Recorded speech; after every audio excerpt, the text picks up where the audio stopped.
noticia de una menor en la comuna de Coronel que para defender a su madre agredió a su propio padre con un cuchillo.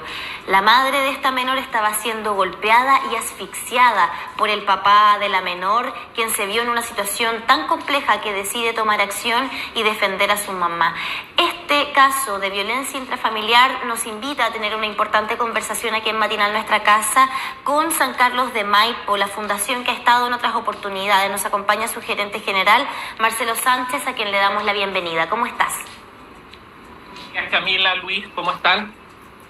Bien, gracias por estar acá para hablar sobre esta materia. 1 de cada 10 menores son víctimas de violencia intrafamiliar, según datos que tú mismo has compartido, y que no es menor en esta jornada, porque hoy día se conmemora, como cada 20 de noviembre, el Día Mundial de la Infancia, a propósito de lo que significa la conmemoración de la Declaración Universal de los Derechos del Niño del 59 y la aprobación de la Convención de los Derechos del Niño del 89. Y es una realidad que lamentablemente está golpeando a todo el mundo, pero particularmente en nuestro país, reflejado en un caso como el que mencionaba Camila y que lamentablemente se han ido repitiendo también en Chile.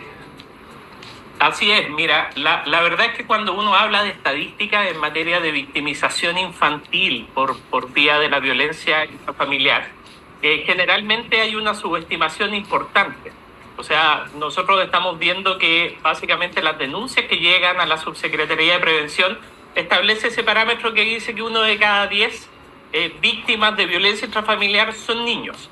Sin embargo, cuando tú miras la encuesta de polivictimización del año 2023, es cerca de un 40% de niños que reportan haber sido víctimas de violencia intrafamiliar. Entonces, claramente hay un subregistro respecto a la violencia intrafamiliar infantil. En general, cuando hay violencia intrafamiliar, hay una afectación importante a los niños y muchas veces en la causa no se considera víctimas a los niños, salvo cuando la agresión sea directamente hacia un niño, por ejemplo en el abuso sexual comercial infantil, o sea, en el abuso sexual infantil o la explotación sexual comercial infantil, etc. Entonces, tú te encuentras con que hoy día, habiendo un 40% de niños que reportan haber sido víctimas de maltrato, que es bastante más consistente con las estadísticas generales que la misma UNICEF ha dado, que cerca de un 70% en los hogares chilenos, los niños han recibido algún tipo de maltrato físico o un maltrato psicológico. De hecho, cerca del 47% de padres y cuidadores considera que el maltrato físico puede ser aleccionador, y que en el caso del maltrato psicológico hay un 33% de padres y cuidadores que no lo consideran un tipo de maltrato.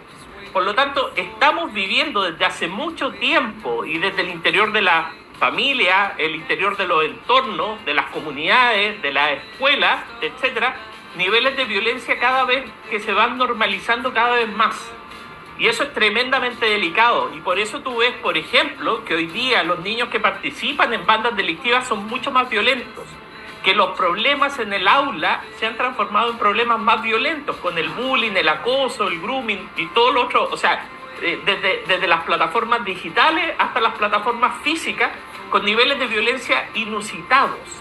Entonces, creo de que aquí esto que ha pasado hace pocos días en la región es un indicador claro de que esos niveles de violencia han llevado a manifestar un nivel de desprotección muy fuerte respecto de la niñez.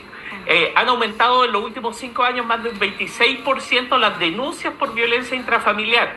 Y nuevamente, o sea, pensemos en los niños que están involucrados en esos casos de violencia intrafamiliar y cómo la relación entre la violencia intrafamiliar general, es decir, la que se encausa contra los adultos, invisibiliza la realidad de los niños. Ahora, este caso es bien brutal, porque acá nos encontramos con un hombre que tenía una orden de alejamiento respecto de la madre de esta menor. Entonces, solo podemos imaginar el nivel de violencia sistemática a la que estaba expuesta. Ante un caso como este, de supervivencia y el instinto de protección.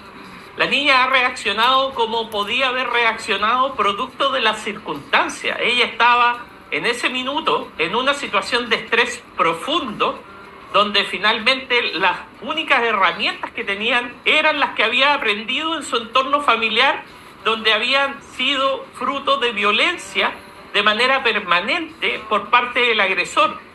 Por lo tanto, esa respuesta se entiende desde la normalización de lo que estaba viviendo la niña de manera permanente, reiterada en el tiempo, que para que haya tenido una orden de alejamiento claramente marcado episodios de riesgo vital importante, y por lo tanto es una reacción que está orientada desde el instinto de supervivencia y del instinto de protección que se debe contra la figura o a favor de la figura protectora que era la madre de la niña. Por lo tanto, yo creo que hay que entender todo ese contexto. Ahora, lo importante es evitar que ese contexto derive en resolución no pacífica de los conflictos, y claramente frente a un agresor violento, si no está la acción de la policía, si no está la acción de otros agentes protectores dentro del entorno de la niña, es muy difícil mediar una resolución pacífica. Y eso quiere decir de que aquí se requiere de que frente a una medida cautelar haya un refuerzo y un control efectivo de esas medidas cautelares, porque de nada sirve generar esta falsa sensación de seguridad, esta falsa sensación de protección, si se vulnera de tal forma que finalmente la niña tiene que reaccionar de la forma en que reaccionó. Ahora, si bien estamos hablando de violencia intraenfermedad, me parece oportuno dar cuenta de una noticia que está a nivel nacional, que hace muy poquito se confirma: una niña de 9 años recibe un impacto balístico en el rostro en la región metropolitana, en la comuna de Lampa. Iba en el vehículo junto a su madre y una persona le dispara, se bajan estas personas y después quema el vehículo, una situación que está ahora recién confirmándose y es noticia nacional a propósito de lo que hoy día se están viendo expuestos nuestros niños y niñas. Así que es terrible que tanto al interior de las familias como afuera estén viviendo este tipo de complicaciones. Y ahí también te aprovecho de conectar, porque si bien hay violencia intrafamiliar muchas veces, y sin estigmatizar, hay familias también que están vinculadas a distintas situaciones, rencillas, crimen organizado, violencia, pago de, rencillas que pueden terminar en esto, por ejemplo. ¿Qué hay con eso también, la exposición hoy día que están teniendo los niños a el trabajo, entre comillas, de los padres, o como consecuencia de algún mal actuar de sus padres o madres? O sea, es evidente, Luis, que acá los niveles de violencia que estamos enfrentando como sociedad, donde participan niños en acciones delictivas, donde hay agresiones tan permanentes dentro del colegio, donde hay agresiones en los espacios comunitarios, en el espacio público, etcétera, son reacciones frente a estos 3 niveles de violencia. Hay un nivel de violencia que es el nivel directo, que se da al interior de la familia, esta violencia física, esta violencia psicológica. Pero también hay violencia en el entorno, que es la violencia estructural, la que da la exclusión social, que no haya un cajero automático en un territorio, que las escuelas no tengan el ciclo completo, que no haya acceso a la salud, que no haya acceso a la seguridad, que los servicios básicos no entren después de las 4 de la tarde al barrio porque es muy peligroso. Eso es violencia estructural. Y frente a la violencia estructural y a la violencia directa, surge la violencia cultural. Todo esto de las manifestaciones de poder en los territorios que hacen los narcotraficantes, los fuegos artificiales, los narcofunerales. Los niños no van al colegio porque hay un narcofuneral.